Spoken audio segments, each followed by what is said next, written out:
Comedy ಕಿಲಾಡಿಗಳು show ಮೂಲಕ ಪರಿಚಯ ಆಗಿದ್ದಂತಹ ಸ್ನೇಹ ಆತ್ಮೀಯತೆಗೆ ತಿರುಗಿ ನಂತರ ಒಂದು ಮದುವೆ ಆಗೋ ಹಂತಕ್ಕೂ ಕೂಡ ಬಂದಿತ್ತು ಅನ್ನೋಂಥ ರೀತಿಯಲ್ಲಿ ಗಂಭೀರವಾಗಿರ್ತಕ್ಕಂತಹ ಆರೋಪವನ್ನು ಮಾಡಿರುವಂತಹ ಸಂತ್ರಸ್ತೆ ಸದ್ಯಕ್ಕೆ ಮಡನ್ನೂರು ಮನು ಅವರ ಮೇಲೆ ಗಂಭೀರವಾಗಿರ್ತಕ್ಕಂಥ ಆರೋಪ ಮಾಡಿರ್ತಕ್ಕಂಥದ್ದು. ನಾಳೆ ಅವರ ಕುಲದಲ್ಲಿ ಕೇಳೋದು ಸಿನಿಮಾ ಕೂಡ ರಿಲೀಸ್ ಇದೆ.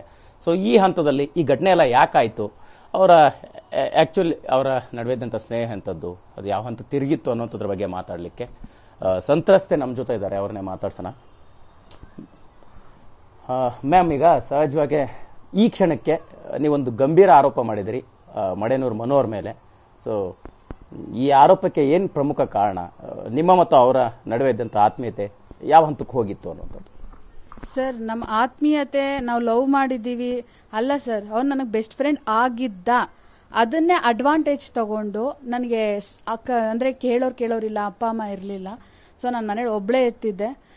ಈ ಒಂದು ರೀಸನ್ ಇಟ್ಕೊಂಡು ಇವಳಿಗೆ ಏನು ಮಾಡಿದ್ರು, ಮತ್ತು ನನ್ನ ಬಗ್ಗೆ ಒಂದಷ್ಟು ಜನಕ್ಕೆ ವಿಚಾರಿಸಿ ನೋಡಿ, ನಾನಂದರೆ ಈ ವಾಯ್ಸ್ ರೈಸ್ ಮಾಡಿ ಮಾತಾಡೋದು ಆ ಥರದ್ದೆಲ್ಲ ಇಲ್ಲ. ಯಾರು ಏನೇ ರೇಗಿಸಿದ್ರು ಏನೇ ಮಾಡಿದ್ರು ನಕ್ಕೊಂಡು ಸುಮ್ಮನೆ ಆಗ್ಬಿಡ್ತಿದ್ದೆ. ಮತ್ತು ಯಾರ ವಿರುದ್ಧನೇ ಈ ಥರ ನಾನು ಥರ ಇನ್ನೋಸೆಂಟ್ ಆ ಇನ್ನೋಸೆನ್ಸ್ನ ಯೂಸ್ ಮಾಡ್ಕೊಂಬಿಟ್ಟ. ಅವನು ಮಾಡಿರೋದು ಅತ್ಯಾಚಾರ, ಯಾವ ಲವ್ವು ಇಲ್ಲ ಮಣ್ಣು ಇಲ್ಲ ಸರ್. ನಾನು ಯಾಕೆ ಅವನ್ನ ಲವ್ ಮಾಡಲಿ? ಅವ್ನಿಗೆ ಆಲ್ರೆಡಿ ಮದುವೆ ಇದೆ, ಮಗಳಿದ್ದಾಳೆ. ನಂಗೆ ತಲೆಯಲ್ಲಿ ಬುದ್ಧಿ ಇಲ್ವಾ?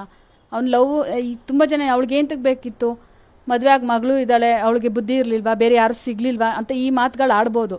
ಬಟ್ ಅವ್ನು ಮಾಡಿದ್ದು ಅತ್ಯಾಚಾರ. ಅವ್ನ ತಲೆಯಲ್ಲಿ ಬುದ್ಧಿ ಇರಲಿಲ್ವಾ? ನನಗೆ ಆಲ್ರೆಡಿ ಮದುವೆ ಆಗಿದೆ, ಮಗಳಿದ್ದಾಳೆ, ಇನ್ನೊಂದು ಹೆಣ್ಣನ್ನ ಮುಟ್ಟಬಾರ್ದು, ಅತ್ಯಾಚಾರ ಮಾಡಬಾರ್ದು, ಅತ್ಯಾಚಾರ ಮಾಡಿದ್ರೆ ಮುಂದೆ ಆಗೋ ಪ್ರಾಬ್ಲಮ್ನ ಎದುರಿಸಬೇಕಾಗತ್ತೆ, ಇದೆಲ್ಲ ಅವನ ತಲೆಯಲ್ಲಿ ಬುದ್ಧಿ ಇರಲಿಲ್ವಾ?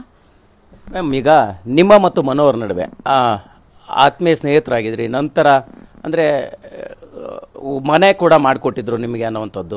ಮತ್ತು ಹಾಗಾದರೆ ಆ ಮನೆ ಮಾಡಿಕೊಡೋ ಹಂತಕ್ಕೆ ನಿಮ್ಮ ನಡುವಿನ ಆತ್ಮೀಯತೆ ಹೆಂಗೆ ಮುಂದುವರಿಯಿತು ಅಂತ? ಸರ್, ಒಂದು ಕಾರ್ಯಕ್ರಮದಲ್ಲಿ ಅದೇ ಹೇಳಿದ್ನಲ್ಲ ಸರ್, ಅತ್ಯಾಚಾರ ಆಯಿತು. ಅತ್ಯಾಚಾರ ಆದಮೇಲೆ ನಾನು ಎಲ್ಲಿ ಇದನ್ನು ನನಗೆ ಆಲ್ರೆಡಿ ಮೈಂಡಲ್ಲಿ ಇತ್ತು, ಬೇರೆ ಯಾರೋ ನನ್ನ ಮೇಲೆ ಅತ್ಯಾಚಾರ ಮಾಡಿದ್ದಿದ್ರೆ ನಾನು ಇದನ್ನು ದೊಡ್ಡ ಮುಲ್ಲಾಜಿಲ್ದಂಗೆ ಹೋಗಿ ಕಂಪ್ಲೇಂಟ್ ಕೊಟ್ಟು ಇದು ದೊಡ್ಡ ಇಶ್ಯೂ ಮಾಡಿಬಿಡ್ತಿದ್ದೆ. ಬಟ್ ಇವನು ನನ್ನ ಬೆಸ್ಟ್ ಫ್ರೆಂಡ್, ಒಂದೇ ಕಾರ್ಯಕ್ರಮದಲ್ಲಿ ಒಂದೇ ವೇದಿಕೆಯಲ್ಲಿ ಕೆಲಸ ಮಾಡಿದ್ದೀವಿ, ಅಷ್ಟು ಬೆಸ್ಟ್ ಫ್ರೆಂಡ್.